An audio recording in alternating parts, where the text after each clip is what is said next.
बऱ्याचदा असं असतं की आपल्या कुटुंबातच इतक्या नावाजलेल्या व्यक्ती असतात, ज्ञानपूर्ण व्यक्ती असतात, ज्यांनी पूर्ण अभ्यास केलेला असतो, परंतु आपल्याला आपल्यापर्यंत ती माहिती आलेली नसते.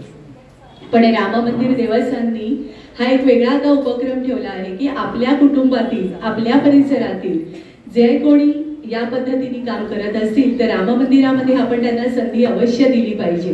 कारण जेव्हा आपल्या कुटुंबातल्या व्यक्तींची जेव्हा एक शाबासकीची थाप आपल्याला मिळते तेव्हा मग आपण समाजामध्ये अजून उभारीने जास्त कार्य करण्यासाठी जोमाने तयार होतो. तर या अश्विनीताई यांना जाणणाऱ्याच बऱ्याच जणी इथे आहेत ज्यांनी त्यांना लहानपणापासून पाहिलेलं आहे आणि आज त्यांचं एक आगळं वेगळं रूप आपल्या समोर येणार आहे. त्यांचं ज्ञानामृत ते आपल्या समोर सादर करणार आहेत. त्यांचा परिचय अतिशय संक्षिप्तपणे मी आपल्या समोर सादर करते आहे. नाव आहे अश्विनी मिलिंद साठे. ताईंचं शिक्षण आहे MA इतिहास, MA मराठी आणि BEd त्यांनी संस्कृत अध्यापक कोर्स केलेला आहे. इतर माहिती आहे त्यांची अशी की सन 1989 ते 1995 या काळातील विद्यापीठ व राष्ट्रीय पातळीवरील त्या क्रिकेट खेळाडू होत्या, महिला क्रिकेट खेळाडू म्हणून त्या होत्या. BEdला असताना विद्यापीठातील पातळीवरती वादविवाद स्पर्धा ज्या व्हायच्या त्याच्यामध्ये त्यांनी 3रा क्रमांक मिळवलेला आहे. 1997 पासून त्यांनी शिक्षकी पेशात त्या कार्यरत होत्या. अध्यापन त्या मराठी, इतिहास आणि संस्कृत या 3 विषयाचं त्यांनी अध्यापन केलेलं आहे. 4 फेब्रुवारी 2010 रोजी साम TV वरती, दूरदर्शन वाहिनीवरती ग्रेट गृहिणी याच्यामध्ये त्यांची मुलाखत झालेली आहे. त्यांना लेखन आणि वाचनाची आवड आहे म्हणूनच त्या प्रवचनकार झालेल्या आहेत. आजपर्यंत त्यांनी स्वातंत्र्यवीर सावरकर, समर्थ रामदास, अहिल्याबाई होळकर, सण आणि संस्कार, वंदे मातरम एक शोध, विद्यार्थ्यांची अभ्यास कौशल्ये अशा अनेक विषयांवरती त्यांनी व्याख्याने घेतलेली आहेत. 2024 साली गीता धर्म मंडळ पुणे व टिळक महाराष्ट्र विद्यापीठ यांच्या संयुक्त विद्यमाने झालेल्या गीता रहस्य या परीक्षेमध्ये 100 पैकी 78 गुण मिळवून त्यांनी द्वितीय क्रमांक पटकावलेला आहे. स्पंदन अकॅडमी या नावाने YouTubeवर शैक्षणिक चॅनल सुरू आहे. त्यात 8वी ते 10वीच्या मुलांसाठी मराठी आणि संस्कृत या विषयावरती त्यांच्या मार्गदर्शनाचे व्हिडिओ आहेत. अश्विनीताई साठे या नावाने YouTube चॅनल आहे. त्यामध्ये विविध विषयांवरती त्यांचे व्हिडिओ आहेत. उदाहरणार्थ सुभाषित रत्नानी, पुस्तक परिचय, आपले सण आणि उत्सव आणि मनोबत चिंतन इत्यादी. हा इतका अभ्यास आणि इतकं कौशल्य त्यांनी आत्मसात केलेला आहे. आज जो आपला राजनवमी विशेष कार्यक्रम जो आहे त्यामध्ये समर्थांविषयी आणि रामरायाच्या विषयी त्यांनी जे स्वतः अभ्यास केला आहे त्याच्यावरती त्या आपल्या समोर व्याख्यान सादर करणार आहेत. आणि आज ते आपल्याकडे आल्या त्यासाठी राम मंदिर देवस्थानच्या वतीने मी आधी त्यांचे आभार मानते. त्यांनी आपला उपक्रम जो आहे तो सुरू होऊ दे.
नमस्कार. आज दासनवमी जन्मदिनीच्या निमित्ताने मला प्रवचनाची संधी प्राप्त करून दिल्याबद्दल प्रथम मी संदीप दादा, विद्याधर दादा आणि प्रवीण दादांचे मनपूर्वक आभार मानते. त्याचप्रमाणे रामाच्या मंदिराचे जे देवस्थान आहे, प्रभू रामचंद्रांच्या समोर बसून प्रवचन करण्याची संधी मिळाली याच्यापर्यंत भाग्य ते काय. म्हणून या रामजी देवस्थानचे सुद्धा मी मनपूर्वक आभार मानते. आणि श्रोते, आपण जगदीश मूर्ती आहात, आपल्याला सुद्धा वंदन करते. आणि माझा जो प्रवचनाचा विषय आहे त्याला आपण सुरुवात करूया. गणाधीश जो ईश सर्वा गुणांचा, मुळारंभ आरंभ तो निर्गुणाचा. नमो शारदा मूळ चत्वार वाचा, गमू पंथ आनंद या राघवाचा. आपदाम अपहर्तारं दातारं सर्वसंपदां, लोकाभिरामं श्रीरामं भूयो भूयो नमाम्यहम्. मनोजवं मारुततुल्यवेगं, जितेन्द्रियं बुद्धिमतां वरिष्ठं.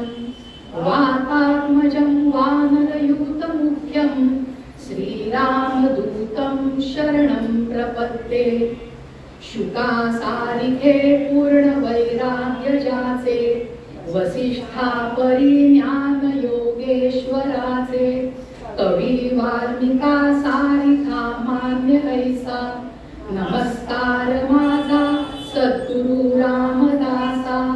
गुरुर्ब्रह्मा गुरुर्विष्णू गुरुर्देवो महेश्वरा, गुरुर् साक्षात् परब्रह्म अस्मै श्री गुरुवे नमः. पुंडलीकवरदे हरिविठ्ठल, श्री ज्ञानदेव तुकाराम. पंढरीनाथ महाराज की जय.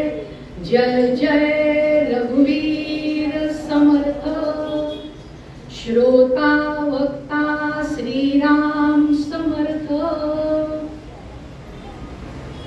आता थोडंसं आपण नाम संकीर्तन करूया प्रभू रामांचं, आणि मग आपल्या निरूपणाला प्रारंभ करूया. श्रीराम जय राम जय जय राम, श्रीराम जय राम जय जय राम, श्रीराम जय राम जय जय राम, श्रीराम जय राम जय जय राम, श्रीराम जय राम जय जय राम. बोला श्रीराम जय राम जय जय राम, श्रीराम जय राम जय जय राम, श्रीराम जय राम जय जय राम, श्रीराम जय राम जय जय राम. जय जय रघुवीर समर्थ. ज्या मंदिरामध्ये आपण बसलेलो आहोत त्या मंदिराची अधिष्ठात्री जी देवता आहे प्रभू रामचंद्र, लक्ष्मण, सीतामाई, हनुमंत यांना साष्टांग प्रणिपात करते. अक्कलकोट निवासी स्वामी समर्थ महाराजांना वंदन करते. समर्थ रामदासांना वंदन करते. आणि जगदीश मूर्ती श्रोते आपणाला सुद्धा मनपूर्वक वंदन करून आपल्या चिंतनाला प्रारंभ करूया. 14 मार्च 1608, 14 मार्च 1608 हा दिवस होता बरं का. दुपारी 12ची वेळ होती. शके आहे 1530, चैत्र शुद्ध नवमी. दुपारी 12 वाजता सूर्याची पंत ठोसर आणि राणूबाईंना मुलगा झाला. आणि ही वेळ, जन्माची ही वेळ प्रत्यक्ष प्रभू रामचंद्रांच्या जन्माची वेळच आहे मंडळी. अशा सुमुहूर्तावरती नारायणाचा म्हणजेच समर्थ रामदासांचा जन्म झालेला आहे. रामदासांची जी अवतार परंपरा आहे ती अशी सांगितली जाते. कृते तू मारुता ख्यातो त्रेतायाम पवनात्मजः, द्वापारे भीमसेनेश्च रामदास कलौ युगे. मुलाचे पाय पाळण्यात दिसतात त्याप्रमाणे समर्थांनी पुढेहून कोणतं कार्य उभारलेलं आहे याची चुणूक त्यांच्या लहानपणीच्या विविध प्रसंगांवरूनच कळते. एक अगदी बोलका प्रसंग सांगते की जेणेकरून आपल्याला कळेल की समर्थांचं जीवन लहानपणापासूनच प्रभू कार्यासाठी कसं उद्दीपित झालेलं होतं, समाज प्रबोधनासाठी किती तळमळत होतं. लहानपणी नारायण खूप गूढ होता. एकदा त्याची आई त्याला रागावून म्हणाली, अरे नारायणा, गंगाधर तुझ्यापेक्षा 1.5-2 वर्षांनीच मोठा आहे, पण तो घरातलं कामकाज बघतो आहे, घराची चिंता वाहतो आहे, पण तू मात्र नुसत्या उनाडक्या करतोस. हे ऐकल्यानंतर इकडून नारायण निघून गेला. राणूबाई सुद्धा आपल्या कामाला लागलेल्या आहेत. अख्खा दिवस सरल्यानंतर राणूबाईंना नारायण कुठेही दिसेना, म्हणून त्यांनी शोधाशोध चालवली. नारायण कुठे होता मंडळी? नारायण आईचे शब्द ऐकल्यानंतर आपल्या घरातल्या एका अंधाऱ्या खोलीमध्ये जाऊन बसला होता आणि त्याचं ध्यान लागलेलं होतं. अख्खा दिवस सरला तरी नारायण घरी आलेला नाही आहे, म्हणून शोधाशोध करता करता राणूबाई त्या अंधाऱ्या खोलीमध्ये जातात आणि नारायणाला धक्का लागतो त्यांचा. त्या हडबडतात गडबडतात. त्या त्याला म्हणतात, अरे नारायणा, तू इथे काय करतो आहेस? बघा, एवढूसा छोटासा नारायण, पण त्यांनी काय उत्तर दिलेलं आहे? त्यांनी असं उत्तर दिलेलं आहे, आई चिंता करीतो विश्वाची. बघा, तेव्हापासनं विश्वाची चिंता वाहणं हेच आपलं जीवित कार्य आहे याची चुणूक नारायणाने त्यावेळेलाच दाखवलेली आहे. मंडळी, आजचा आपला जो विषय आहे तो विषय आहे समर्थांच्या जीवनातल्या लीला असा नाही आहे, तर समर्थांनी जो समर्थ संप्रदाय स्थापन केला त्याबद्दलचं निरूपण आपण आजच्या प्रवचनामध्ये करणार आहोत. ज्ञानेश्वर तुकारामादी भागवत धर्मीय संतांनी उपदेशिलेल्या तत्वज्ञानापेक्षा रामदासांचे प्रपंच आणि परमार्थ यांची एकवाक्यता दर्शविणारे तत्वज्ञान जसं अपूर्व आहे, त्याचप्रमाणे त्यांनी आपल्या तत्वज्ञानाची परंपरा अखंड राखण्यासाठी जो रामदासी संप्रदाय निर्माण केला किंवा जो समर्थ संप्रदाय निर्माण केला ते सुद्धा अपूर्वच आहे. कारण समर्थांच्या पूर्वी जे संत होऊन गेले त्यांच्यापैकी एकाही संताने एवढ्या मोठ्या प्रमाणावरती मठ स्थापना केलेली नाही. गावोगावी प्रांतोप्रांती पसरलेल्या या मठांचा व्याप सांभाळण्याचा खटाटोपही केलेला नाही. आपल्या तत्वज्ञानाच्या प्रचारासाठी प्रचारकांची शिस्तबद्ध संघटना उभी करावी आणि तिचं मजबूत जाळं देशाच्या कानाकोपऱ्यात पसरावं असा विचार रामदासांच्या मनात आला. मंडळी, नुसता विचारच त्यांच्या मनात आलेला नाही आहे, तर तो विचार त्यांनी प्रत्यक्षात आणूनही दाखवलेला आहे. काशीपासून रामेश्वर पर्यंत त्यांनी 1100 मठाची स्थापना केलेली आहे. हेच रामदासांचं अपूर्वत्व आहे. रामदासांची प्रवृत्ती इतर संतांच्या मनाने अगदी निराळी आहे आणि ती त्यांच्या तत्वज्ञानात देखील प्रकट झालेली आहे. समर्थांच्याच भाषेत बोलायचं ना, तर ते अतिशय दक्ष, सावध आणि विलक्षण सर्वदेशी करता मनुष्य होते. तत्वज्ञानाच्या दृष्टीने पाहिलं तर ते कर्मसन्यासाचे पुरस्कर्ते असले तरी सुद्धा त्यांची प्रवृत्ती मूलतः कर्मयोगाचीच आहे. शुकासारखं पूर्ण वैराग्य जरी त्यांच्याकडे असलं तरी त्यांचा कर्मयोगाचा खटाटो जनकासारखाच आहे. श्रोते हो, समर्थांनी मांडलेलं प्रपंच विज्ञान हे जसं त्यांच्या सामाजिक जाणीवेचा आविष्कार आहे, त्याचं ते द्योतक आहे, त्याचप्रमाणे त्यांनी निर्माण केलेली मठ संस्था हा देखील त्यांच्या सामाजिक जाणीवेचा आणि कर्मशील प्रवृत्तीचा आविष्कारच आहे. अंतरीचे धावे स्वभावे बाहेरी, धरिताही परी आवरेना, असं संत तुकाराम महाराज म्हणून गेलेले आहेत.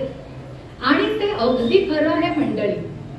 कारण ज्याची जशी प्रकृती असते, ज्याची जशी प्रवृत्ती असते ना, तो मनुष्य आपलं काम तसंच करत असतो. आता रामदासांच्या दृष्टीने या गोष्टीचा विचार केला तर असं कळून येतं की स्वभाव धर्माचा आणि मनप्रकृतीचा विचार जरी बाजूला ठेवला तरी सुद्धा रामदासांनी केलेली जी मठ स्थापना आहे त्याच्या मागे त्यांचा एक आणखीन विचार दिसून येतो. मंडळी, तो विचार कोणता आहे?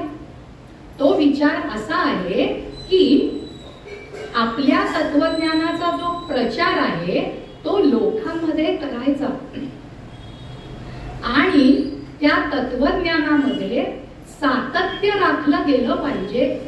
सातत्य राखणं हा मुख्य मुद्दा आहे जो रामदासांच्या लक्षात आलेला आहे. रामदासांच्या मनामध्ये हा विचार का आला मंडळी? कारण तत्वज्ञान जरी कितीही अपूर्व असलं आणि तत्ववेत्ता कितीही थोर विचारवंत असला तरी तो काही अमर नसतो. बरोबर आहे की नाही? पब्लिक मेमरी इज शॉर्ट या न्यायाने समाज हा अगदी विसरभोळा असतो आणि आपल्या तत्वज्ञानाचा प्रचार अखंडितपणे राहायला हवा असं रामदासांच्या मनात होतं. आणि म्हणून त्यांनी म्हटलेलं आहे, आपण अवचित मरो न जावे, मग भजन कोणे करावे, या कारणे भजनास लावावे बहुत लोक. बघा किती थोर विचार आहे. आपण मरून गेल्यानंतर सुद्धा आपल्या कार्याची उभारणी टिकली पाहिजे, त्याच्यामध्ये सातत्य राखलं गेलं पाहिजे. म्हणून हा खटाटोप आहे की जेणेकरून लोकांना धर्मकारणाकडे प्रवृत्त करायचं आहे. खरं सांगू का मंडळी, व्यक्तीपेक्षा समाज हा अधिक चिरंजीव असतो आणि म्हणून आपलं तत्वज्ञान अखंडपणे राखण्यासाठी आपण अवचित मरून गेलो तरी सुद्धा आपल्या मागून आपल्या कार्याची उभारणी मठ संस्थेद्वारे व्हावी हा विचार रामदासांनी केलेला आहे. इथे मला एक छोटूसं उदाहरण द्यावंसं वाटतं. कोणतं उदाहरण बघा, भूमीमध्ये बीज जरी असलं तरी, बघा भूमीमध्ये बीज जरी असलं तरी त्याला अंकुर फुटून रोपट्या येण्यासाठी पावसासारखं निमित्त कारण व्हावं लागतं की नाही? कारण कोणतीही गोष्ट विनाकारण घडून येतच नाही. हा निसर्गाचा क्रम आहे, हे सृष्टीचं चक्र आहे. मग रामदासांच्या वेळेला कोणतं निमित्त कारण घडलेलं आहे? रामदासांनी उत्तरेत बद्री केदार पासून दक्षिणेमध्ये रामेश्वर पर्यंत आणि तिकडे द्वारकेपासून जगन्नाथपुरी पर्यंत हिंदुस्थानात जे परिभ्रमण उघड्या डोळ्यांनी आणि उघड्या मनाने केलं ना, ते निमित्त कारण आहे. 12 वर्षाची अखंडितपणे भ्रमंती समर्थांनी केलेली आहे. त्या भ्रमंतीमध्ये समर्थांना काय काय दिसलं असं म्हणण्यापेक्षा काय काय दिसलं नाही असं म्हणणं उचित ठरेल मंडळी. त्यांचं जे अस्मानी आणि सुलतानी नावाचं जे स्फुट प्रकरण आहे त्याच्यामध्ये त्यांनी आपल्या हिंदुस्थान मधल्या लोकांच्या दुर्दैवाचे जे अवतार आहे ते त्याच्यामध्ये नमूद करून ठेवलेले आहेत. सगळीकडे दुष्काळ पडलेला आहे, लोकांची अन्नान्न दशा झालेली आहे. थोड्या धान्यासाठी मंडळी आई वडील आपल्या मुलांना विकत आहेत. हो, इतकं कमी म्हणून की काय, यवनी सत्तेचा वरवंटा पूर्ण हिंदुस्थानभर फिरायला लागलेला आहे. या परकीय चक्राच्या टाचेखाली आपला समाज चिरडून निघालेला आहे आणि हे सर्व चित्र त्यांना भ्रमंतीमध्ये दिसलेलं आहे. सगळ्यात महत्वाची गोष्ट म्हणजे आपल्या धर्मावरती घाला घातलेला आहे यवनांनी. आपल्या मंदिरांचा विध्वंस केला जात आहे आणि त्या जागी मशिदी निर्माण केल्या जात आहेत. इतकंच नाही तर मूर्ती भंजन करून, मूर्ती तोडून त्या मशिदीच्या पायऱ्यांमध्ये बसवण्यात येत होत्या. हे संपूर्ण विदारक चित्र, मन उद्ध्वस्त करणारे चित्र रामदासांनी आपल्या भ्रमंतीमध्ये अनुभवलेलं आहे. स्त्रियांची परिस्थिती तर अगदी हलाखीची होती. सकाळी स्त्री जर का आपल्या अंगणामध्ये रांगोळी काढत असेल तर संध्याकाळी ती स्त्री यवनी चाच्यांकडनं जहाजामध्ये उभी राहिलेली दिसायची. कशासाठी तर स्त्रियांचा गुलाम म्हणून व्यापार केला जायचा. दुसऱ्या देशामध्ये जाऊन स्त्रियांचा क्रय व्हायचा. इकडची जी लोक आहेत, यवन लोक, ती जोर जबरदस्तीने स्त्रियांना पळवून न्यायचे आणि घरातला जो कर्ता पुरुष आहे, त्या भार्येचा जो पती आहे, तो फक्त निरर्थकपणे हे दृश्य पाहत असायचा. तो एकच करू शकायचा, काय करू शकायचा, स्वतःची छाती बडवून घ्यायचा किंवा जमिनीवर गडाबडा लोळायचा. दुसरं त्याच्या हातामध्ये काही उरलेलं नव्हतं आणि इतक्यात वार्ता यायची मंडळी की तुमची भार्या बाटवली गेली आहे, तिला जबरदस्तीने धर्मांतरित केलं गेलेलं आहे. आपल्याला ऐकताना वाचताना अंगावर काटा येतो, परंतु समर्थांनी याची देही, याची डोळा ही परिस्थिती पाहिलेली आहे. त्यांच्यातला जो संन्यासी आहे तो अतिशय वेदनेने तळमळत आहे आणि तेव्हाच त्यांनी असं ठरवलं की आपल्या स्वधर्मीयांना नुसतं अध्यात्म शिकवण्याची गरज आता नाही. अध्यात्माचा पाया जर का बळकट हवा असेल तर ते अध्यात्म दृढमूल राहण्यासाठी राजसत्ता स्वधर्मीयांची हवी आहे आणि तीच नव्हती मंडळी. आणि म्हणून त्यांनी ठरवलेलं आहे राजसत्ता आपली झाली पाहिजे आणि त्यासाठी लोकांना प्रेरित केलं पाहिजे. मग लोकांना प्रेरित करण्यासाठी काय केलं पाहिजे, धर्माचं अधिष्ठान पाहिजे. माणसांची मनं मरून गेलेली आहेत. मेलेल्या मनगटांना आणि मनांना संजीवनी द्यायची असेल तर आपल्या संप्रदायामार्फत आपल्याला ती शिकवण लोकांमध्ये प्रेरित करायची आहे. आणि हे सगळं पाहिल्यानंतर चिंतेने ऊर फाटतो अशी त्यांची परिस्थिती झालेली होती. पण हातपाय गाळून ते स्वस्थ बसले नाहीत. त्यांनी आपल्या समर्थ संप्रदायाची उभारणी करायला सुरुवात केलेली आहे, राम कार्यासाठी, स्वधर्मासाठी. आणि त्यांनी निश्चित केलं प्रतिकार केला पाहिजे. जशास तसं असं उत्तर देण्याची गरज आहे. आणि म्हणून रामदास म्हणतात, धटासी पाहिजे धट, धटासी पाहिजे धट, उद्धटासी उद्धट, खटनटासी खटनट, अगत्य करी. किती अचूक शब्दात लोकांनी आता काय करणं गरजेचं आहे ना, हे समर्थांनी नमूद केलेलं आहे मंडळी. समर्थ संप्रदायाची उभारणी सुरू झालेली आहे. समर्थ संप्रदायाच्या उभारणीमधला महत्वाचा भाग म्हणजे मठ निर्मिती. समर्थांनी जेथे जेथे मठांची निर्मिती केली ते स्थान महात्म्य जर का आपण पाहिलं ना मंडळी, मंडळी, तर एक गोष्ट आपल्या लक्षात येते की जिथे जिथे यवनी राजसत्ता दृढमूल व्हायला लागलेल्या आहेत, मुसलमानी वृक्ष फोफावायला लागलेला आहे, तिथे तिथे त्यांनी आपली मठ स्थापना केलेली आहे. आणि या सर्वांचं आदिपीठ जे चाफळ आहे तिथे रामदास स्वतःच होते. समर्थांनी निर्माण केलेली मठ निर्मिती आणि त्यांनी नेमणूक केलेल्या महंतांची नावं गिरीधर स्वामींनी आपल्या समर्थ प्रतापामध्ये दिलेली आहेत.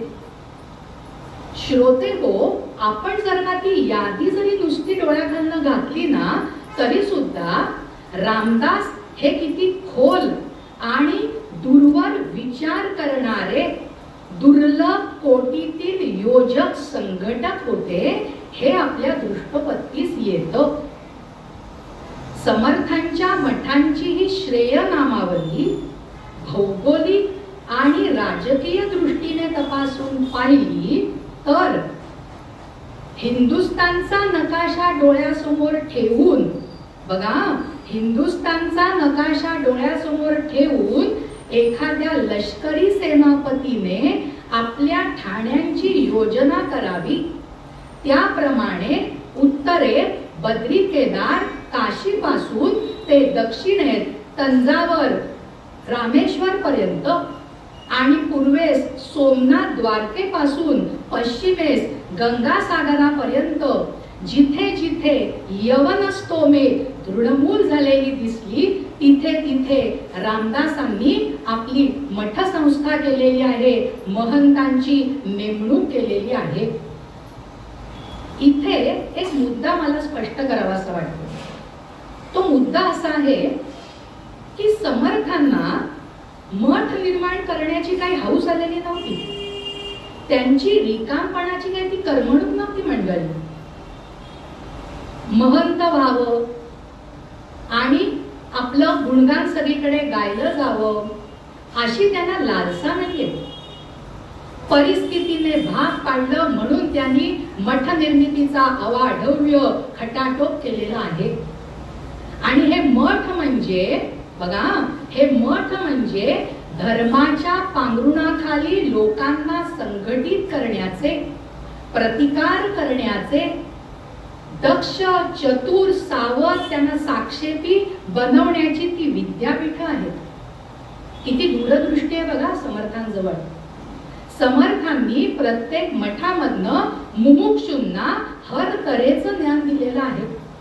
मग ती भिक्षावृत्तीपासून राजकारणापर्यंत ज्याची त्याची योग्यता पाहून त्यांनी लोकांना ज्ञान द्यायला सुरुवात केलेली आहे. म्हणजे अशा पद्धतीने आता समर्थांचा संप्रदाय वाढीला लागलेला आहे. आणि आता समर्थांनी आपल्या संप्रदायाची 20 लक्षणं लोकांसमोर ठेवलेली आहेत. ती 20 लक्षणं आपण बघूया. प्रथम लिहिणे, दुसरे वाचणे, तिसरे सांगणे अर्थांतर. आशंका निवृत्ती ऐसीच चौथी स्थिती, पाचवी प्रचिती अनुभवे. सहावे ते गाणे, सातवे नाचणे, टाळी वाजवणे आठवे ते. नववा अर्थबोध, 10वा प्रबंध, 11वा प्रबोध प्रचितीसी. 12वे वैराग्य, 13वा विवेक, 14वा तो लोक राजी राखे. 15वे लक्षण ते राजकारण, 16वे ते जाण अव्यग्रता. प्रसंग जाणावा हा गुण 17वा, काळ समजावा सर्वा ठाई. 18वे लक्षण वृत्ती उदासीन, लोलंगता जाण तेथे नाही. 19वे चिन्ह सर्वांशी समान, राखे समाधान ज्याचे त्याचे. 20वे लक्षण राम उपासना, वेद लावी जना भक्ती रंगे. ही जी 20 लक्षणं समर्थ संप्रदायाची समर्थांनी दिलेली आहेत ना, ती लक्षणं म्हणजे सांप्रदायिकांसाठी लावलेल्या कसोट्या आहेत. आपल्या संप्रदायामध्ये 52 कशी सोनं असावं, पितळ येऊ नये म्हणून समर्थांनी लावलेल्या त्या निकष रेषा आहेत. आता या लक्षणांचा आपण जर का बारकाईने विचार केला ना मंडळी, तर समर्थांना आपला शिष्य नक्की कसा अभिप्रेत आहे हे दृष्टपत्तीस येतं. पण ते केवळ समर्थ शिष्यांनाच लागू आहे असं नाही, तुम्हा आम्हा सर्व लोकांना, प्रापंचिकांना सुद्धा ते लागू आहे. काय म्हणतात समर्थ त्या लक्षणांमध्ये? समर्थ म्हणतात लिहिणं, वाचणं, अर्थांतर सांगणं हे आलं पाहिजे शिष्याला. म्हणजेच थोडक्यात त्यांनी काय सांगण्याचा प्रयत्न केलाय लक्षात येतोय का, की आपला जो शिष्य आहे तो साक्षर असला पाहिजे, सुशिक्षित असला पाहिजे. आणि नुसता सुशिक्षित नाही बरं का मंडळी, तर त्याला अर्थ सुद्धा उलगडून सांगता यायला पाहिजे. जे विचार आहेत त्या पाठीमागचा अर्थ सुद्धा विवरण करून सांगता यायला पाहिजे. आशंका निवृत्ती झाली पाहिजे, म्हणजे जे सामान्य जन आहेत त्यांच्या मनातला किंतु काढून टाकला पाहिजे. त्याच्यानंतर त्यांनी आपल्याला सांगितलेलं आहे प्रचिती, सगळ्यात महत्वाची गोष्ट आहे. अहो समर्थांचं अख्खं जीवनच प्रचितीपूर्ण आहे. त्यांनी आपल्या जीवनामध्ये जो जो व्याप केला, जे जे कार्य केलं ते प्रचितीनेच केलेलं आहे. प्रचिती आल्याशिवाय त्यांनी कोणतीही गोष्ट केलेली नाहीये. आणि म्हणून प्रचितीचं स्थान आपल्या लक्षणामध्ये त्यांनी नमूद केलेलं आहे. मग प्रबंध पण आहे, प्रबोध पण आहे. प्रबंध म्हणजे ग्रंथ रचना, त्याचा उल्लेख आपण नंतर त्यांच्या मठांमधनं जे कार्य होतं तेव्हा आपण सविस्तर बघणार आहोत. त्यांनी गाण्याला सुद्धा लक्षणांमध्ये नमूद केलेलं आहे. समर्थ अगदी उत्तम गायचे बरं का मंडळी. नाचणं आणि टाळी वाजवणं जे हरिदास आहेत, ज्यांच्याकडे कीर्तन कला आहे, त्यांच्यासाठी हे लक्षण आवश्यक आहे. त्याच्यानंतर त्यांनी सांगितलेलं आहे नववा अर्थबोध. अर्थबोध म्हणजेच काय लक्षात घ्या, अर्थभेद. आपण एखादा विचार वाचल्यानंतर त्या विचाराचे वेगवेगळे पैलू असतात. एक असतो शब्दार्थ, एक असतो लक्ष्यार्थ आणि एक असतो मंडळी भावार्थ. मग हे सगळं उलगडून आपण सामान्य जनांना तसा बोध देता यायला पाहिजे. इतका तयारीचा तो शिष्य पाहिजे आणि आपल्या संप्रदायातले शिष्य हवे आहेत. नंतर त्यांनी सांगितलेलं आहे ते म्हणजे वैराग्य आणि विवेक. बघा जोडीने आलेत हे दोन शब्द, ही दोन लक्षणं जोडीने आलेत. का बरं लिहिली असतील जोडीने ही दोन लक्षणं? कारण नुसतं वैराग्य कामाचं नाही, त्याला विवेकाची जोड असणं अत्यंत गरजेचं आहे असं समर्थांना ठामपणे वाटत होतं. विवेक म्हणजे काय मंडळी? अगदी सोप्या भाषेत जर का सांगायचं तर विवेक म्हणजे योग्य काय आणि अयोग्य काय याचा विचार करता यायला पाहिजे. मी अगदी सोप्या भाषेत सांगते, कारण विवेक हा शब्द ना समर्थांचा अगदी लाडका शब्द आहे असं माझं वैयक्तिक मत आहे. कारण दासबोधामध्ये असंख्य वेळेला विवेक हा शब्द आलेला आहे आणि त्या विवेक शब्दामधनं त्यांनी इतक्या छान प्रकारे आपलं विचार मंथन मांडलेलं आहे. मी त्या खोलामध्ये शिरणार नाही कारण थोडंसं विषयांतर होईल म्हणून. पण विवेकाबद्दलचं दासबोधामध्ये त्यांनी एक छान उदाहरण दिलेलं आहे. पानावरची जी अळी असते ना मंडळी, तिचं उदाहरण दिलंय बरं का. समर्थ म्हणतात दासबोधामध्ये पर्णाळी उचलोनी पाहे जीव सृष्टी विवेके चाले. काय अर्थ? की पानावरची जी अळी असते ना ती अळी सुद्धा पुढच्या पायांना भक्कम आधार मिळाला कीच मागचे पाय उचलते. आणि ती तर अळी अगदी छोटी आहे, पण तुम्ही आम्ही माणसं आहोत, मनुष्य आहोत, म्हणजे आपल्याला विवेकाने वागण्याची किती गरज आहे हे त्यांनी लक्षणामध्ये नमूद करून ठेवलेलं आहे. अशी सगळी लक्षणं त्यांनी दिलेली आहेत. वृत्ती उदासीन म्हटलेलं आहे. उदासीन वृत्ती म्हणजे काय? अगदी तटस्थ राहणं, मला कशाचा खेद नाही, खंत नाही, याला उदासीन वृत्ती म्हणत नाही. ते म्हणतात वृत्ती उदासीन आणि लोलंगता नाही पाहिजे. काय शब्द वापरलाय समर्थांनी? लोलंगता. लोलंगता या शब्दाचा अर्थ असा आहे की मला कोणत्याही गोष्टीची हाव नको, मी हे घेऊ का मी ते घेऊ अशी मनामध्ये द्विधा मनस्थिती नको. याला त्यांनी उदासीनत्व म्हटलेलं आहे.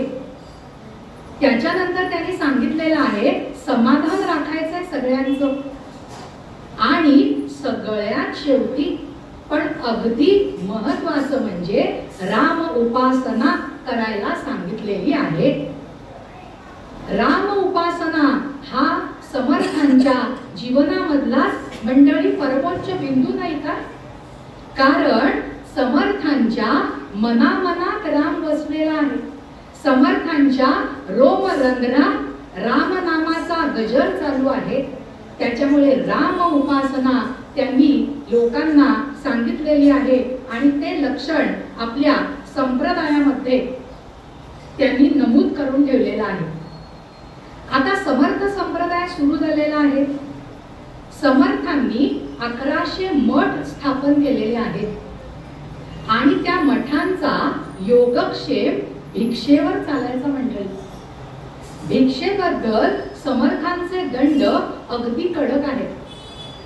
दासबोधामध्ये समर्थांनी लिहून ठेवलंय, काही भिक्षा आहे म्हणावे, काही भिक्षा आहे म्हणावे, अल्पसंतोषी असावे, बहुत आणिता घ्यावे मुष्टी एक.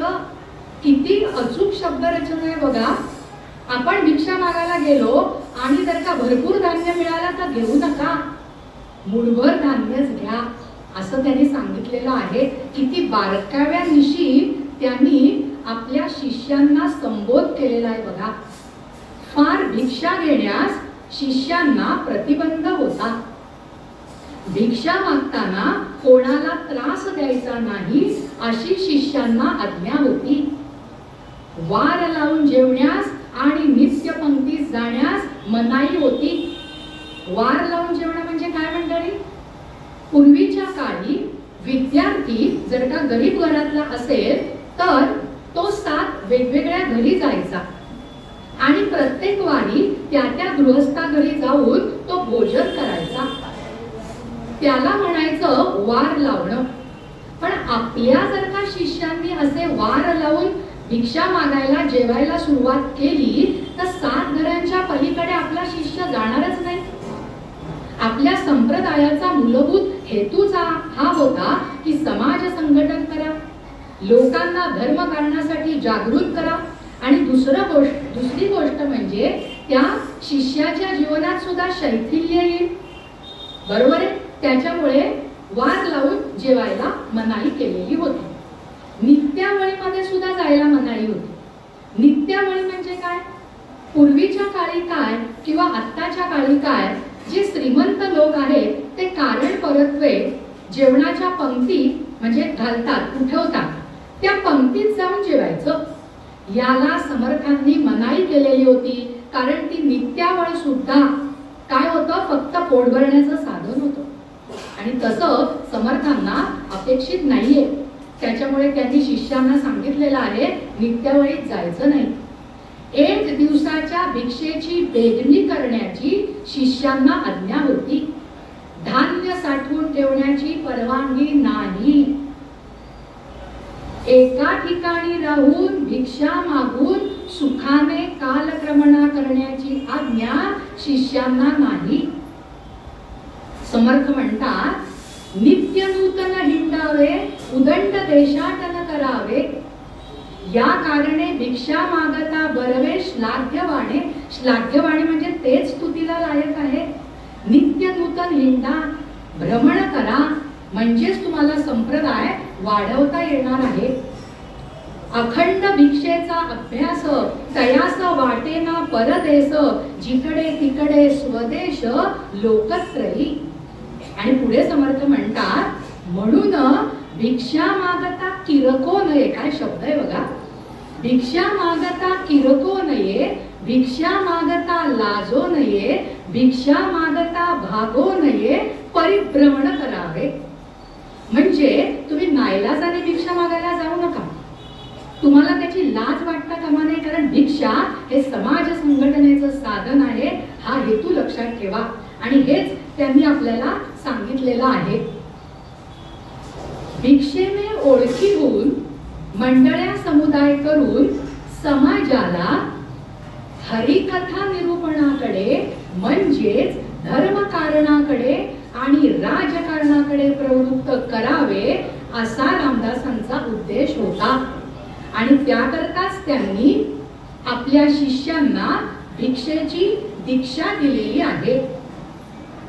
समर्थांना कराड, मिरज, कोल्हापूर या ठिकाणी जे मौलिक शिष्य मिळाले आहेत ना, ते त्यांना भिक्षेच्या माध्यमातूनच मिळाले बरं का.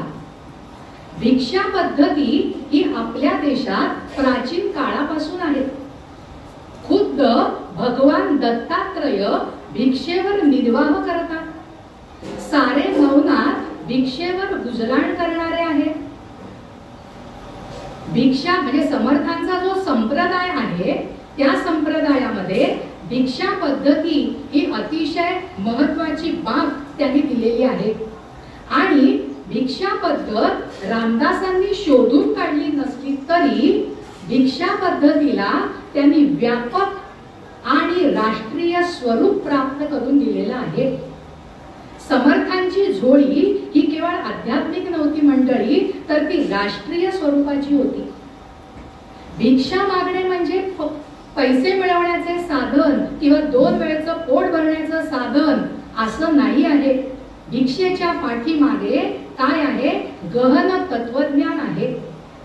रामदासांच्या दृष्टीने भिक्षा मागणे म्हणजे माणसं मिळवणं. कल्याण स्वामी, वेणाबाई, आक्काबाई, सतीबाई, भीमस्वामी ही सारी जी काही शिष्य रत्न आहेत ती त्यांना भिक्षेमधनं प्राप्त झालेली आहेत. दासबोधामध्ये एके ठिकाणी रामदास म्हणतात, बघा काय म्हटलंय त्यांनी. रामदास म्हणतात, कुग्रामे अथवा नगरे, कुग्रामे अथवा नगरे पहावी घरांची घरे. लक्षात येत आहे? कुग्रामे अथवा नगरे पहावी घरांची घरे, भिक्षा मिसे लहान थोरे परीक्षून सोडावी. आता समर्थांची ही घरांची घरं म्हणजे काय? समर्थांच्या भाषेत घरांची घरं म्हणजे बघा, मला हे वाक्य खूप अगदी मनाला भिडलं मंडळी. समर्थ म्हणतात घरांची घरे म्हणजे पृथ्वीमध्ये जितुकी शरीरे तितुकी भगवंताची घरे. समर्थांच्या भाषेत त्यांनी नरदेहाला किती लौकिक अवस्थेला नेऊन ठेवलेले बघा. समर्थ म्हणतात की जितुकी पृथ्वीमध्ये घरं आहेत तितकी शरीर आहेत तितकी भगवंताची घरं आहेत. सोप्या भाषेत सांगतात, प्रत्येक नरदेहामध्येच भगवंताचं निवासस्थान आहे असं त्यांनी सांगितलेलं आहे. सर्व संतांनी आपल्याला हाच बोध दिला आहे ना की माणसामध्ये माणसामध्ये देवाला शोधा. समर्थांनी सुद्धा हेच सांगितलेलं आहे. पण हे सांगता सांगता त्यांनी नरदेहाला सुद्धा श्रेष्ठत्व दिलेलं आहे. नरदेहा हा जो मिळालेला आहे त्याच्यामधनं आपल्याला लौकिकार्थाने काम काय करायचं आहे आणि कोणत्या पारलौकिकातला पोचायचं आहे याचं माध्यम, याची शिडी म्हणजे नरदेह आहे. आणि म्हणून त्यांनी म्हटलेलं आहे की प्रत्येक शरीर हे भगवंताचं घर आहे, भगवंताचं निवासस्थान आहे. भिक्षा हे समाज संपर्काचं साधन आहे. ते एक प्रकारचं जनजागरणच आहे. 4 घासांच्या मोबदल्यात भिक्षा मागणारा महंत त्या कुटुंबाला जीवन जगण्याचं महान सूत्र प्रदान करत आहे. बघा किती थोर विचार आहे. भिक्षा मागणाऱ्या रामदास्याकडून समाजाला जो विचार मिळत होता त्याच्या मोबदल्यात दिलं गेलेलं मुठभर धान्य सार्थकी लागत होतं. भिक्षा म्हणजे वरवर पोट भरण्याचं साधन, पण त्या भिक्षेला समर्थांनी किती उंचीवर नेऊन ठेवलंय बघा. म्हणजे या पाठीमागे त्यांचं विचार मंथन किती झालेलं आहे हे आपल्या लक्षात येते.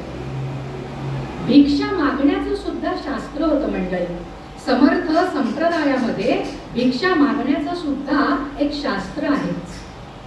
भिक्षेला जाताना आणि येताना वाटेत अवांतर काहीही बोलायचं नाही. फक्त प्रभू रामचंद्रांचं भजन आणि मनोबोधातले श्लोकच म्हणायचे. भिक्षा मागायला गेल्यानंतर आधी जय जय रघुवीर समर्थ असा घोष करायचा. त्यानंतर मनोबोधातला जो पहिला श्लोक आहे, गणाधीश जो ईश सर्वा गुणांचा, हा श्लोक म्हणायचा. आणि त्यानंतर इतर श्लोक म्हणून भिक्षा मागायची असा परिपाठ होता. स्वतः समर्थ जेव्हा भिक्षेला जायचे ना, तेव्हा ते रामा रामा हो रामा असं सतत भजन करायचे. भिक्षा मागायला जाताना आणि येईपर्यंत वाटेत कोणीही बसायचं नाही असा नियम होता.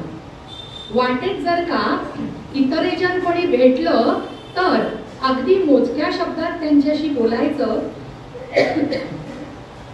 आणि त्यांना निवांतपणे मठामध्ये चर्चा करायला बोलवायचं.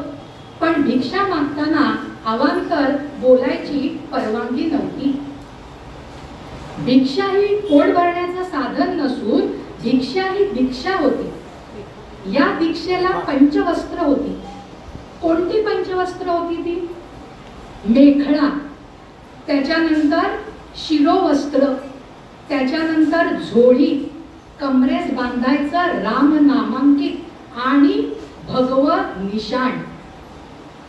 भिक्षा संपवण्याचा सुद्धा विधी होता. समर्थांपुढे किंवा देवतार्चनापुढे मनाची शते ऐकता दोष जाती हा जो मनोबोधातला शेवटचा श्लोक आहे तो म्हणायचा. नंतर भिक्षेची झोळी खाली ठेवायची. भिक्षेची गंध पुष्पयुक्त पूजा करायची. सुरवर दायिनी ही आरती म्हणायची. आणि त्याच्यानंतर हस्तपाद प्रक्षालन करून किंवा स्नान करून आपला राहिलेला नित्यनेम, मानस पूजा, जप, दासबोधाचं वाचन किंवा पारायण या गोष्टी श्रद्धायुक्त अंतःकरणाने आणि प्रसन्न चित्ताने करायच्या असा समर्थांचा कटाक्ष होता. मठातले जे उत्सव आहेत ते उत्सव आणि मठाची उपजीविका जी आहे ती भिक्षेवरच चालायची हे आपण पाहिलं. रामदासांनी जे 1100 मठांचं जाळं निर्माण केलं हा खूप महत्वाचा मुद्दा आहे. म्हणजे रामदासांनी 1100 मठांचं जे जाळं निर्माण केलं त्यासाठी एका पैशाच्याही देणगीची अपेक्षा त्यांनी कधीही कोणाही धनिकाकडून किंवा राजाकडून ठेवलेली नाही. हे विराट यंत्र, भिक्षेचं हे विराट यंत्र जे आहे मठांचं ते भिक्षेवरच अखंडपणे चालू होतं. त्याकरिता कोणत्याही सत्ताधीशाचे ते निंदे झालेले नाहीत. असा या स्थितीचा विचार केला म्हणजे भिक्षा म्हणजे निर्भय स्थिती. भिक्षा म्हणजे निर्भय स्थिती. भिक्षेने प्रगटे महंती. स्वतंत्रता ईश्वर प्राप्ती भिक्षा गुणे. किती अचूक सांगितलंय बघा. स्वतंत्रता नावाला सुद्धा नाहीये त्या काळात. आपण तो शब्द सुद्धा उच्चारू शकत नाहीये. त्या काळात भिक्षेच्या माध्यमातून ईश्वर प्राप्ती आणि स्वराज्याप्रती आपण काय काम करू शकतो हे दाखवून दिलेलं आहे. स्वाभिमान कसा निर्माण करायचा ते दाखवून दिलेलं आहे. भिक्षा म्हणजे लाचारी नाही आहे हे अगदी उद्बोधन करून प्रत्ययपूर्वक त्यांनी निदर्शनास आणून दिलेलं आहे. आणि म्हणून त्यांनी म्हटलेलं आहे की भिक्षा म्हणजे निर्भय स्थिती. भिक्षेचा महिमा समर्थांनी असा गायलेला आहे आणि समर्थ निक्षून बजावतात पुढे. विसंबो नये झोळीसी कदा काही. त्या झोळीवरती पण विसंबून राहू नका. आणि समर्थांचे हे उद्गार माझ्या मते त्यांच्या अनुभवाचेच बोल आहेत. मी मगाशी म्हटलं तसं प्रचितीशिवाय त्यांनी एकही शब्द उच्चारलेला नाही की लिहिलेला नाही आहे. तो त्यांच्या जीवनामध्ये ठाई ठाई आपल्याला दृष्टोपत्तीस मिळतो. आणि अशा प्रकारे भिक्षेचं महिमान त्यांनी केलेलं आहे. मगाशी आपण समर्थांनी आपल्या समर्थ संप्रदायाची जी 20 लक्षणं दिली ती अगदी थोडक्यात निसटता स्पर्श करत आपण बघितली. समर्थांनी दासबोधामध्ये एके ठिकाणी आपल्या संप्रदायाची काही सूत्र सुद्धा दिलेली आहेत, सूत्र रूपात सुद्धा लक्षणं दिलेली आहेत. त्यातील 4 प्रमुख सूत्र आहेत. ती समर्थांची चतुसूत्री म्हणून प्रसिद्ध आहेत. काय आहे ती चतुसूत्री? मुख्य ते हरिकथा निरूपण, दुसरे ते राजकारण, तिसरे ते सावधपण सर्व विषयी, चौथा अत्यंत साक्षेप. मंडळी 4 शब्द म्हणजे ना खरोखरच विचार करण्यासारखे आहेत. हो, हरिकथा निरूपण, मुख्य हरिकथा निरूपण. हरिकथा निरूपणाचा खरा अर्थ काय आहे माहितीये का? हरिकथा म्हणजे आपल्या रामरायाची सगुण रूपामध्ये पूजा करायची, ते झालं हरिकथा. आणि निरूपण म्हणजे अद्वैत चर्चा. बघा, दोघांची सांगड घातलेली आहे. पण त्यावेळची तत्कालीन परिस्थिती अशी होती की हरिकथा निरूपणास वावच नव्हता, कारण देवालयात उद्ध्वस्त झालेली होती. आणि म्हणून त्यांनी आपल्या चतुसूत्रीतलं पहिलं सूत्र सांगितलेलं आहे, ते म्हणजे हरिकथा निरूपण सांगितलेलं आहे. हरिकथा निरूपणाद्वारे त्यांनी लोकांना काय सांगण्याचा प्रयत्न केलेला आहे? सामर्थ्य आहे चळवळीचे, सामर्थ्य आहे चळवळीचे, जो जो कलेल तयाचे, परंतु तेथे भगवंताचे अधिष्ठान पाहिजे. तेच तर नव्हतं ना त्याला. ते निर्माण करण्यासाठी एवढा प्रचंड खटाटोप केलेला आहे. आणि मी मगाशी उल्लेख केला तसं की धर्मकारण जर का हवं असेल, ते मजबूत हवं असेल, तर राजकारणाकडे वळणं गरजेचं होतं. राजकारण हा शब्द समर्थांनी विविध अंगाने वापरलेला आहे. राजासाठीचं राजकारण कोणतं, सांप्रदायिकांसाठीचं राजकारण कोणतं, शिष्यांसाठीचं राजकारण कोणतं, महंतांचं राजकारण कोणतं, तुम्हा सामान्य लोकांचं राजकारण कोणतं. प्रत्येक पातळीवरती सूक्ष्म विचार करून त्यांनी मार्गदर्शन तत्व राजकारणाबद्दल दिलेली आहेत. पण अगदी थोडक्यात सांगायचं तर राजकारण का मांडलेलं आहे? कारण धर्म संस्थापना जर का दृढमूल करायची असेल तर राजकारण पाहिजे.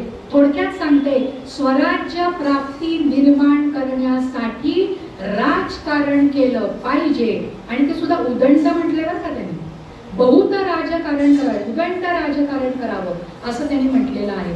राजकारण केलं पाहिजे. तिसरं त्यांनी सांगितलेलं आहे ते म्हणजे सावधान. काय शब्द आहे, किती अर्थ आहे. त्यांचं संपूर्ण जीवन सावधानतेमध्ये गेलेलं आहे. पहिल्यांदा सावधान शब्द त्यांनी कुठे ऐकला? त्यांच्या विवाहाच्या बोल्यावरती ऐकलेला आहे. आपण त्या प्रसंगामध्ये शिरत नाही आहोत, पण तिथपासनं समर्थ आपल्या संपूर्ण जीवनामध्ये सावधान होते, म्हणूनच एवढा खटाटोप करू शकले.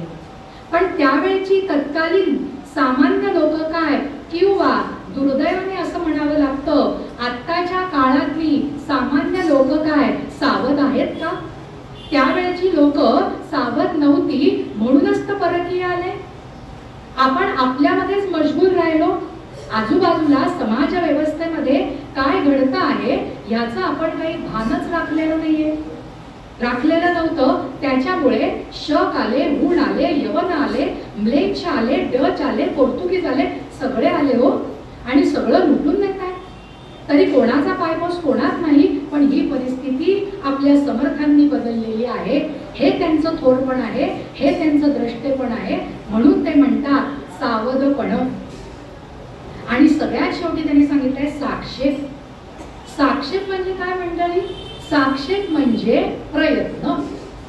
प्रयत्न या गोष्टीबद्दल समर्थांची ठाई ठाई वचनं आढळतात. यज्ञ हाच देव, प्रयत्नांती परमेश्वर, यज्ञ तोची देव जाणावा, क्रियेविण वाचाळता व्यर्थ आहे, केल्याने होत आहे रे आधी केलेची पाहिजे. प्रयत्नवादाची कास त्यांनी धरायला सांगितलेली आहे.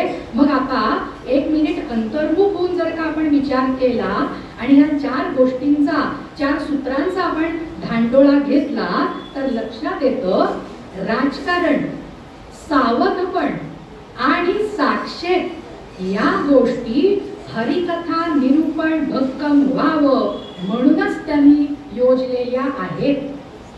आणि मला असं इथे मांडावंसं वाटतं की हरिकथा निरूपणाकडे जर का आत्ताच्या दुनियेतल्या सगळ्या लोकांनी सावधपणे साक्षेपीपणाने राजकारण करून जर का पाहिलं ना, तर प्रत्येक व्यक्तीच्या जीवनाचा पोत सुधारेल. मी जाणीवपूर्वक शब्द उच्चारते, प्रत्येक व्यक्तीच्या जीवनाचा पोत सुधारेल आणि सामाजिक जीवन स्वच्छ होईल. पण हरिकथा निरूपण हवं आहे. चतुसूत्री आपण बघितली, त्याच्यानंतर समर्थ संप्रदायाची सगळी लक्षणं पुरी करणारा मनुष्य जो आहे तो अष्टावधानी असला पाहिजे, अष्टपैलू असला पाहिजे. अशी लोक मिळणं दुर्मिळच आहे. समर्थांचा संप्रदाय म्हणजे काही जत्रा नाहीये. कोणी हौशे नवशे गौशे यावेत, शिरावेत आणि त्या संप्रदायात खपून जावेत, अजिबात नाही. तर 20 कठीण कसोट्या पार करणाऱ्या निवडकांचा समावेश त्यांनी आपल्या संप्रदायामध्ये केलेला आहे. त्यांचं एक स्फुट आहे, तरीच श्लाघ्यवाणे रामदास्य. या स्फुटामध्ये आपले जे शिष्य आहेत ते श्लाघ्यवाणे कसे होतील, आपला संप्रदाय यशस्वी कसा करतील, ते त्या स्फुटामध्ये त्यांनी नमूद केलेलं आहे. त्या स्फुटामधल्या ओव्या वाचल्या ना मंडळी की एक गोष्ट मनात येते. कोणती गोष्ट मनात येते? तेथे पाहिजे जातीचे येरा गबाळ्याचे काम नोहे. याची प्रचिती तुम्हाला सामान्य माणसांना येते. त्या स्फुटामध्ये त्यांनी असं म्हटलेलं आहे, काया वाचा मने यथार्थी रामी मिळणे, तरीच श्लाघ्यवाणे रामदास्य. बघा, एकेका ओवीचा विचार करा. काया वाचा मने यथार्थ रामी मिळणे, तरीच श्लाघ्यवाणे रामदास्य. काम क्रोध सांडणे, काम क्रोध सांडणे, मद मत्सर दंडणे, तरीच श्लाघ्यवाणे रामदास्य. परस्त्री नपुंसक होणे, परद्रव्य न पोसणे, तरीच श्लाघ्यवाणे रामदास्य. पुढचं महत्वाचं आहे, जैसे मुखे बोलणे तैसी क्रिया चालणे, तरीच श्लाघ्यवाणे रामदास्य. माया निवर्तची ज्ञाने नेयेची पै होणे, तरीच श्लाघ्यवाणे रामदास्य. आणि सगळ्यात शेवटी ते म्हणतात, रामदास म्हणे, रामदास म्हणे निर्गुण सुख लक्षणे, तरीच श्लाघ्यवाणे रामदास्य. एकेका शब्दाला किती वजन आहे बघा. आणि आपल्यामध्ये हे गुण आहेत का खरोखर याचा अंतर्मुख होऊन विचार करण्याची गरज आहे. काया शरीर, वाचा बोलणं, वैखरी आणि आपलं मन हे संपूर्णपणे यथार्थी रामी मिळणे, रामाच्या चरणी वाहा, भगवंताचं अधिष्ठान ठेवा. काम क्रोध सांडणे, आपल्या मनातला जो काम आहे, काम म्हणजे फक्त लैंगिक आकर्षण असा अर्थ नाहीये.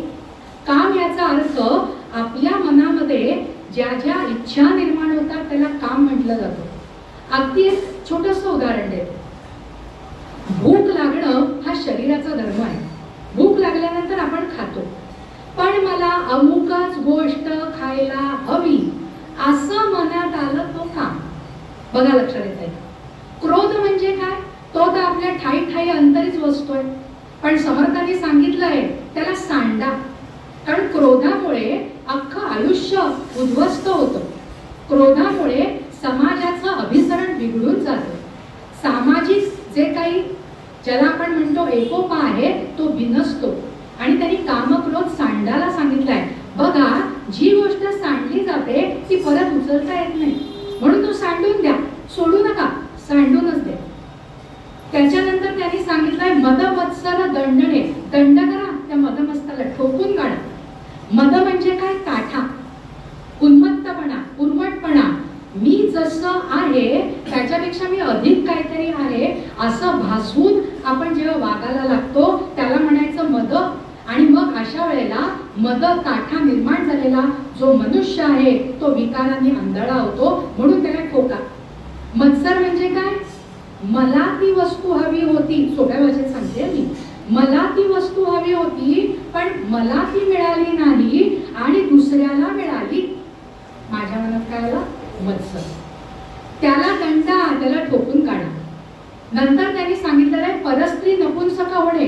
नपुंसक याचा अर्थ, परस्त्री नपुंसक म्हणजे एक पत्नी व्रताचं आचरण करा, परस्त्रीची अभिलाषा धरू नका, परद्रव्य न पोसणे, दुसऱ्याच्या द्रव्याची अभिलाषा धरू नका. त्याच्यानंतर त्यांनी सांगितलं जे अत्यंत महत्वाचं आहे ते म्हणजे जैसे मुखे बोलणे तैसी क्रिया चालणे. मुखाने जे बोलाल तशीच क्रिया तुमच्या कृतीद्वारे घडली पाहिजे. सामान्य माणसांचं बघा काय होतं, आपण मुखाने कधी बोलतो? रामदासांना अभिप्रेत असलेला अर्थ एखादा विचार पक्का झाल्यानंतरच तोंडातनं बाहेर पडला पाहिजे. तुम्ही आम्ही लोक आधी बोलतो मग विचार करतो, पण समर्थांनी सांगितलेलं आहे आधी विचार करा. आणि म्हणूनच ते अभिप्रेतच आहे विचार करून बोलणं. पण आपलं काय होतं, आपण मनामध्ये एक विचार करत असतो, तोंडाने दुसरंच बोलतो आणि कृतीने काहीतरी तिसरंच करतो. आणि म्हणून त्यांनी हा गुण आपल्या संप्रदायामध्ये सांगितला आहे. तरच आपण श्लाघ्यवाणी, श्लाघ्यवानाचा शब्दशः अर्थ आहे स्तुतीला पात्र होणं, कौतुकाला पात्र होणं. मग काय काय केलं की आपण कौतुकाला पात्र होणार आहे ते त्यांनी विशद केलेलं आहे.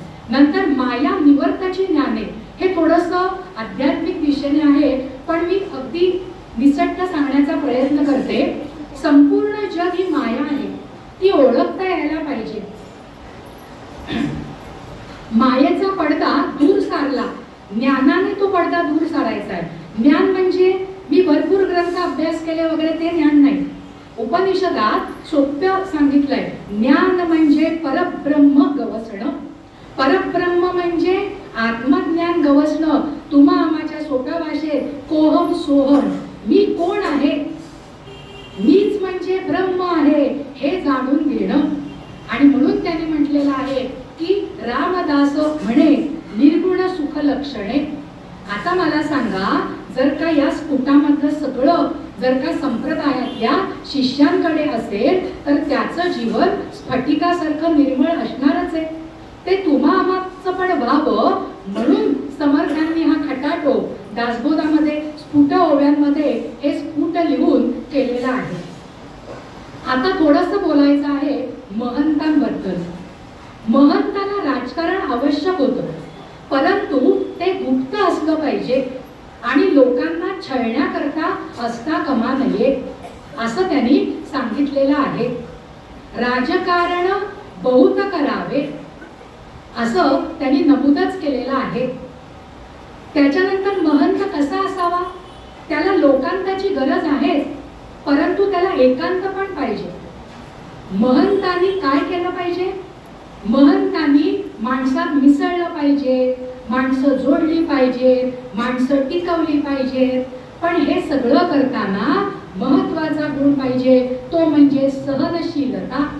लोक आपल्याला वाटेल त्या पद्धतीने बोल लावतील तरी सुद्धा लोकांचं मन आपल्या विचारांकडे वळवायचं, लोकांना धर्मकारणाकडे प्रवृत्त करायचं असं समर्थांनी निक्षून सांगितलेलं आहे. आणि म्हणूनच ते म्हणतात की महंती ही सुखाची नाही आहे. आणि त्यांनी या ठिकाणी पुढे सांगितलेलं आहे महंताने कसं वागावं बोलावं. पुरतं कोणाकडे पाहू नये, पुरते एका जागी बसू नये असं त्यांनी सांगितलं. महंत आता आहे म्हणता म्हणता आपल्यातनं तो बाजूला गेलेला दिसला पाहिजे. आणि महंतातला सगळ्यात चांगला गुण काय असला पाहिजे, गोड बोलणं आपल्याला सुद्धा आवश्यक आहे. बघा, कारण जगामध्ये जगमित्र, बघा समर्थ काय म्हणतात, जगामध्ये जगमित्र जीवेपासी आहे सूत्र. कळतंय, जीवेपासी सूत्र आहे ते. आणि वैखरी, वैखरीचं सामर्थ्य, वाणीचं सामर्थ्य खूप असल्यामुळे जे दुसऱ्यास दुःख करी ते अपवित्र वैखरी असं रामदासांनी म्हटलेलं आहे. राखावा, सुशब्दे राजी राखावा सकळ लोक. किती छान सांगितलं आहे. तुम्हा आम्हाला सुद्धा हा गुण घेता येण्यासारखा आहे. त्याच्यानंतर त्यांनी सगळं सांगितलंय की महंताचं अक्षर सुंदर असलं पाहिजे, महंताचं वाचन सुंदर असलं पाहिजे, महंताचं चालणं सुंदर असलं पाहिजे, महंताचं बोलणं सुंदर असलं पाहिजे. मी सुंदर या शब्दावरती भर का देते आहे, कारण प्रत्येक गोष्ट सुंदरतेने करायची हा रामदासांचा ध्यासच होता जण. आणि म्हणूनच त्यांनी महंतांसाठी ही सर्व लक्षणं आपल्याला सांगितलेली आहेत किंवा आपल्यासाठी त्यांनी दिलेली आहेत. एकच उदाहरण देते, मग आपण पुढच्या मुद्द्याकडे वळणार आहोत.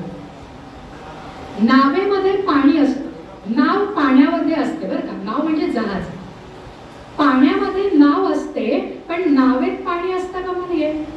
तसंच महंत हा संसारात असावा, पण महंतामध्ये संसार नसावा.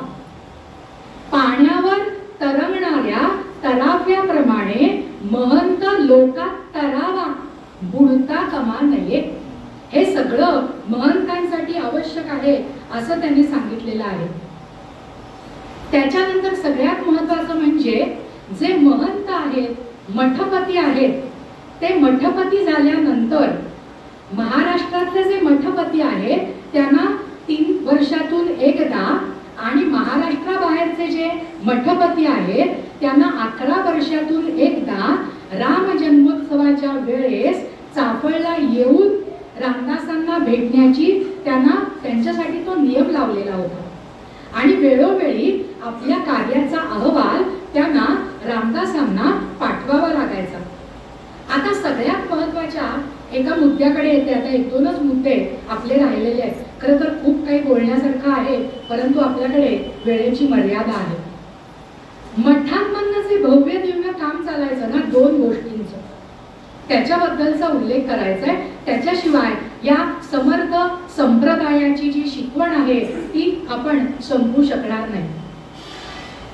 समर्थांनी आपल्या शिष्यांना सांगितलेलं आहे, दिसा माझी काहीतरी लिहावे, दिसा माझी काहीतरी लिहावे, प्रसंगी अखंडित वाचित जावे. मला स्वतःच्या आयुष्याबद्दल ही ओवी खूप महत्वाची वाटते. सगळ्यांसाठी ही ओवी आहे. आपण दिवसभरामध्ये काहीतरी आपल्या हातनं लिहिलं गेलंच पाहिजे आणि आपण अखंडित वाचन केलं पाहिजे. आपलं अखंडित वाचन असतं हा शब्दप्रयोग तुम्ही नेहमी ऐकलाय, पण मी परत करते.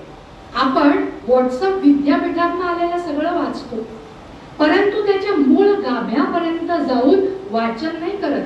मग वरवरचं वाचून काहीतरी वदंता उठवतो आणि काही आपले जे विचार आहेत, थोतांड विचार म्हणेन, ते आपण प्रगट करत असतो. तर मुळापासून वाचन झालं पाहिजे. समर्थांच्या काळामध्ये छापखाने नव्हते, म्हणून मठांमध्ये मोठ्या प्रमाणावरती लेखन कला अस्तित्वात होती. लेखन क्रियेवरती समर्थान इतकं कळकळीने कोणत्याही संतांनी लिहिलेलं नाही.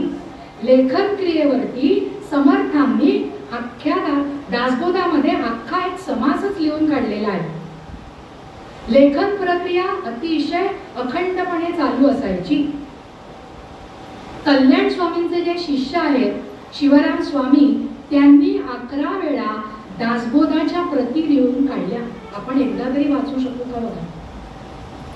त्याच्यानंतर केशव स्वामी होते, त्यांनी 18 वेळेला दासबोध लिहिला. वेणाबाई आपल्याला माहिती आहे समर्थ शिष्या, त्यांनी स्वतःच्या आयुष्यामध्ये 30 वर्षांच्या काळात समर्थ संप्रदायाचं काम करू लागले. 30 वर्षांच्या काळात 200 ग्रंथांच्या नकला केलेल्या आहेत. गिरीधर स्वामींनी 50 वर्षात 400 ग्रंथांच्या नकला केलेल्या आहेत. ग्रंथांच्या नकला तयार करून ग्रंथालय अद्ययावत करण्याचं काम समर्थांनी केलेलं आहे. अहो, 17व्या शतकातली घटना आहे. ज्या वेळेला साक्षरतेचं प्रमाण अतिशय अल्प स्वरूपात होतं त्यावेळेला केलं गेलेलं आहे. समर्थांचं हे महत् कार्य आहे आणि आपल्यावर महत् उपकार आहेत. तेव्हाचा तो खजिना आजही पोथ्यांच्या रूपामध्ये चालू आहे. परकीय आक्रमण आली, मठाच्या मठांमधलं साहित्य परकीय मोगलांनी यवनांनी महिने जाळून बेचिराग केलेलं आहे. त्याच्यामधनं सुद्धा वाचलेली जी ग्रंथ संपदा आहे ती धुळ्याच्या वाग्देवता मंदिरामध्ये अवशिष्ट रूपामध्ये साठवून ठेवलेली आहे. मंडळी, खरंच तुमच्यापैकी कोणी धुळ्याच्या वाग्देवता मंदिरात गेलंय कधी माहिती नाही, पण काही वर्षापूर्वी मी गेलेले होते. आपलं मन थक्क होतं, मनाला काही सुचतच नाही एवढं सगळं जे वाङ्मय आहे ते पाहून. आणि खरं सांगू का, समर्थांनी फक्त शिष्यांना नकला करायला दिलेल्या नाही ग्रंथांच्या. वाल्मिकी रामायण समर्थांनी स्वतःच्या हस्ताक्षरात लिहून काढलंय आणि ती प्रत वाग्देवता मंदिरात आजही अस्तित्वात आहे. मंडळी, ते समर्थांचं हस्ताक्षर पाहिल्यानंतर ना याची देही याची डोळा धन्यता वाटते हो. आणि म्हणून तुम्ही कोणी गेला नसाल तर जरूर भेट द्या. ती ग्रंथ संपदा आपल्या डोळ्याखालनं घाला. म्हणजे समर्थांचे श्रम किती होते, त्याच्या पाठीमागचा त्यांचा प्रयत्नवाद किती होता हे आपल्या लक्षात येतं. आता त्यांनी ग्रंथ संपदा तर केलेली आहे. आत्माराम महाराजांनी दास विश्राम दास हा 121 अध्यायांचा समर्थांचं चरित्र लिहिलेलं आहे. बाळक रामांनी हरिश्चंद्राख्यान लिहिलेलं आहे. मुसळरामांचे 7 अभंग प्रसिद्ध आहे. दिनकर स्वामींचा ग्रंथ प्रसिद्ध आहे. समर्थ प्रताप तर आपल्याला माहितीच आहे. मेरू स्वामींनी राम 16 हा ग्रंथ लिहिलेला आहे. किती किती म्हणून सांगावं या ग्रंथ रचनेबद्दल. पण तुम्हाला वाटेल म्हणजे काय, समर्थ फक्त ग्रंथ रचना करायला सांगत होते, बुद्धीला बळकट करत होते? नाही मंडळी, बुद्धी बरोबर मनगट देखील बळकट होत होतं.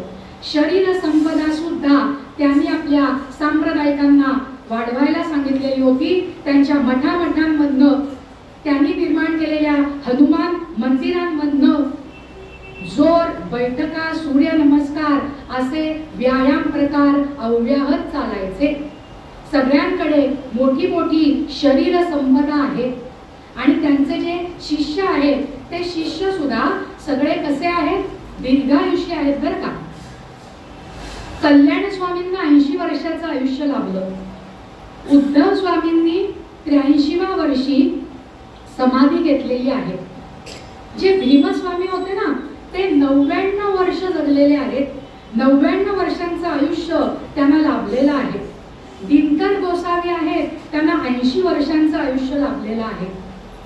म्हणजे शरीर संवर्धन, शक्तीबळ, बुद्धिबळ, मनोबळ हा केवळ खेळण्याचा पट नाही बरं का, कार्याचा पट आहे. हा समर्थांनी निर्माण केलेला आहे. हे समर्थ संप्रदायाचं कामकाज चालूच आहे मंडळी. परंतु ज्या वेळेला छत्रपती शिवाजी महाराजांचा मृत्यू झाला त्याच्यानंतर मात्र समर्थांना जाणवलं की आपलं अवतार कार्य संपायची वेळ आलेली आहे. आणि म्हणून त्यांनी आता हळूहळू निर्वी करायला सुरुवात केलेली आहे. 1603 मध्ये ते चाफळला रामनवमीच्या उत्सवाला गेले ते शेवटचं बरं का. आणि त्याच्यानंतर जेव्हा ते सज्जनगडावरती परत आले तेव्हा त्यांनी आपल्या शिष्यांना सांगितलं की आता माझं अवतार कार्य फक्त 10 महिनेच शिल्लक उरलेलं आहे. मार्गशीर्ष महिन्यामध्ये डोंगावचे मठाचे अधिपती जो त्यांचा लाडका शिष्य आहे, खरं तर समर्थ संप्रदायातल्या शिष्यांचे काही प्रसंग पण विधित करायचे होते पण वेळेअभावी आता ते जमत नाहीये. पण मार्गशीर्ष महिन्यामध्ये डोंगावचे जे अधिपती आहेत कल्याण स्वामी ते सज्जनगडावरती आलेले आहेत. दासबोधावरती अखेरचं संस्करण झालेलं आहे आणि संप्रदायाची जी शिला आहे ती तयार करण्यात आलेली आहे. त्याच्यानंतर समर्थांनी आता सांगितलेलं होतं माघ वैद्य नवमीला माझं अवतार कार्य संपणार. सगळीकडे ही बातमी पोचलेली आहे मंडळी. आणि पंचमीला काय झालं, तंजावरून श्रीरामाची मूर्ती, लक्ष्मण, सीतामाई आणि हनुमंताची मूर्ती आली. 3 वर्षापूर्वी तंजावरला समर्थ गेलेले असताना अर्णीकर नावाचे नावाचे एक अंध कारागीर होते. त्यांना समर्थांनी दृष्टी दिलेली होती आणि त्यांना ही राममूर्ती तयार करायला सांगितलेली होती. आणि ही जी धातूची मूर्ती आहे ती गडावरती आलेली आहे. समर्थ समाधी घेण्याच्या 4-5 दिवस आधी ही मूर्ती सज्जनगडावरती आलेली आहे. आणि ती पाहिल्यानंतर रामदासांना प्रभूचं आगमन गडावर झालं म्हणून संतोष वाटलेला आहे. त्यांचा माघ वद्य नवमी शके 1603 शनिवार होता त्या दिवशी. समर्थ समाधी घेणार, मला सुद्धा खूप भरून आलंय. समर्थ समाधी घेणार ही वार्ता सर्वदूर पसरलेली आहे. समर्थांचं दर्शन घेण्यासाठी भाविकांची गर्दी झालेली आहे. परंतु समर्थांनी कोणालाही दर्शन द्यायला नकार दिला. रामनामामध्ये ते मशगूल झालेले आहेत. त्यांनी फक्त उद्धव स्वामी, अक्काबाई आणि भीमस्वामींना आपल्या खोलीमध्ये थांबायला सांगितलेलं आहे. रामनामाचा मोठ्यांदा 3दा उच्चार समर्थांनी केलेला आहे आणि सज्जनगडाच्या परिसरामध्ये तो ध्वनी दुमदुमत राहिला आहे. आपल्यापैकी अनेक जण सज्जनगडावरती गेलेले असालच. विद्याधर दादांचं वास्तव्यच सज्जनगडावरती आहे. आत्ताही तो परिसर इतका आपल्या मनाला संतोष देणारा आहे, निसर्गरम्य आहे की खरोखर आपण प्रपंची आहोत हे काही वेळाकरता आपण विसरून जातो. तर त्यावेळेचा जो परिसर आहे तो किती रमणीय असेल, शांत असेल.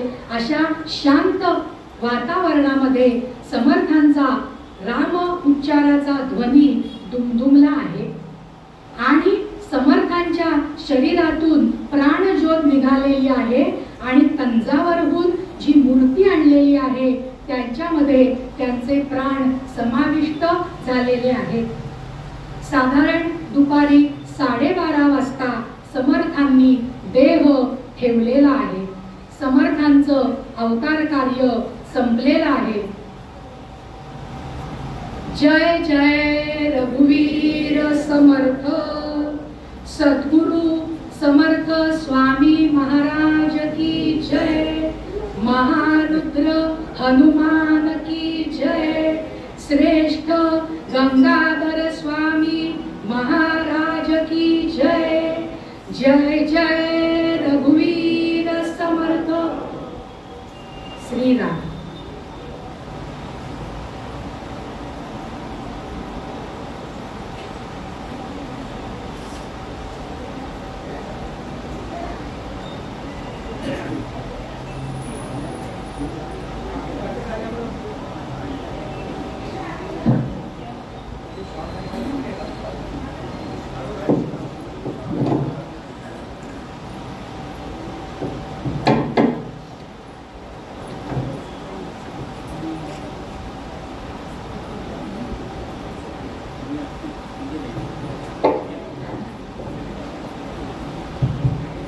जय जय रघुवीर समर्थ.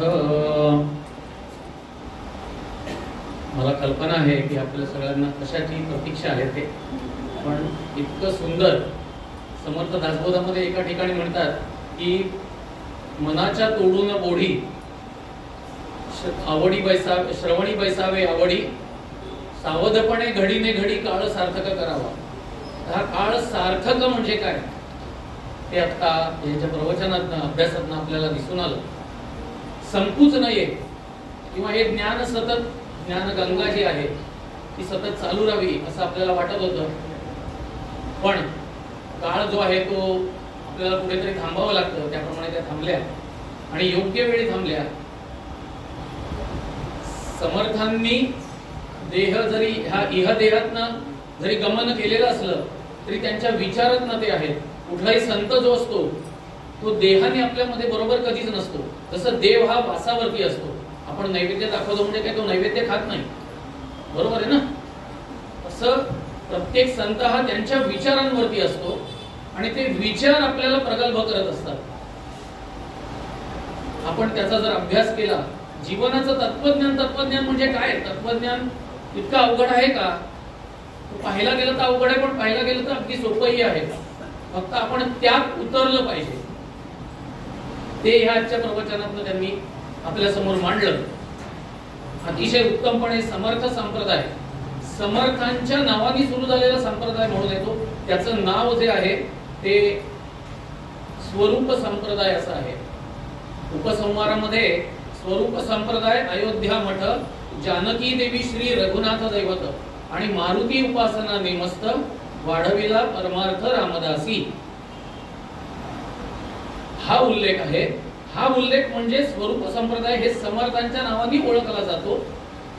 वाढविला परमार्थ रामदासी, रामदासी बाण्यानी हा जे जीवन, त्या काळचं जीवन लोकांनी कसं जगावं हे समर्थांनी आपल्याला सांगितलं. त्यामुळे त्याला समर्थ संप्रदाय असं म्हटलं जातं. विविध प्रकारचे जे संप्रदाय आहेत त्याच्यामध्ये हा समर्थ संप्रदाय जोडला गेला. अद्वैत संप्रदाय आहे जे शंकराचार्यांनी आपल्याला सांगितलं. तेच कालांतराने समर्थांनी पुनरुज्जीवित केलं असं म्हणायला त्यात वाव आहे. जो आपला धर्म लोप पावत चाललेला होता, अतिशय आक्रमण होत होती आपल्या धर्मावरती, आणि ती आक्रमण होत असताना समर्थांनी, मगाशी ताईंनी उल्लेख केला की त्याची स्फुट प्रकरण आहे, त्याच्यामध्ये त्या काळचं वर्णन करून ठेवलंय. किती त्यांनी असं वर्णन केलंय की किती ब्राह्मणी गुजरिणी भ्रष्ट विल्या, किती जहाजी शहाजी फाकविल्या, असं म्हणजे खूप विदीर्ण असं त्या काळची परिस्थिती त्यांनी त्या परिभ्रमणामध्ये, भारत भ्रमण जे केलं त्याच्यामध्ये त्यांनी अनुभवली. आणि ती कुठेतरी बदललं पाहिजे माणसाने. शक्ती आहे, युक्ती आहे, बुद्धी आहे, पण भय जे आहे ते मनातलं संपत नाही. कारण का आपण त्या प्रपंचामध्ये अडकलेलो आहोत, त्या गोष्टींमध्ये अडकलेलो आहोत, त्या स्पर्धेमध्ये अडकलेलो आहोत की मी कसा नाही अजून पुढे. ह्या गोष्टींमुळे मला सगळं मिळालं पाहिजे ही जी भावना आहे, ह्यामुळे एकीकरण होत नाहीये. प्रत्येक जण मीच मोठा असं म्हणतोय. ते बदलण्याचं काम जे आहे ते समर्थांनी केलं. एका झेंड्याखाली, एका भगव्याखाली, एका विचारांनी सगळ्यांना त्यांनी प्रवृत्त केलं. आणि म्हणून हा समर्थ संप्रदाय आजही टिकून आहे. आजही जरी आपण गडावरती आलात तर त्या तिथे येणाऱ्या प्रत्येक सेवेकऱ्याला, तिथे जो राहतो त्याला भाजी कापण्यापासून, कितीही शिकलेला असला, ज्ञानाने तो कितीही मोठा असला तरी भाजी कापण्यापासून ते गोठा सारवण्यापर्यंत सगळ्या गोष्टी आल्या पाहिजेत हा कटाक्ष अजूनही आहे. मी हे करणार नाही असं त्याला म्हणता येतच नाही.